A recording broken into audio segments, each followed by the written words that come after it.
আসসালামু আলাইকুম আমার সংগ্রামী ভাই ও বোনেরা। আপনারা জানেন শেখ হাসিনা সরকার এখন বাংলাদেশে কারফিউ দিয়েছে। কারফিউ হচ্ছে যে কোনো সরকারের শেষ অস্ত্র। তার মানে সরকার পতনের আভাস পাওয়া যাচ্ছে। সরকার পতন হয়ে যাবে, এই সরকার আর টিকবে না, সে ব্যর্থ সরকার হিসেবে সবার কাছে পরিলক্ষিত হচ্ছে এখন।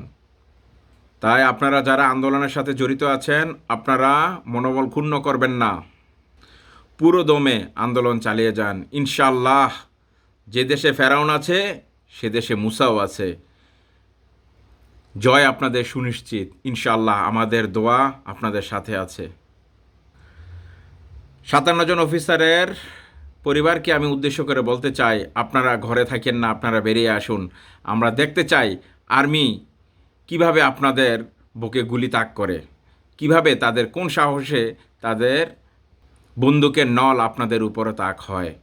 আপনাদের এটাই উত্তম সময় প্রতিশোধ নেওয়ার, এবং দেশ ও জনগণের সাথে মিলে আপনারা আপনাদের এই হত্যাকাণ্ডের বিচার দাবি করতে পারেন। ইনশাল্লাহ আপনাদের জয় হবেই।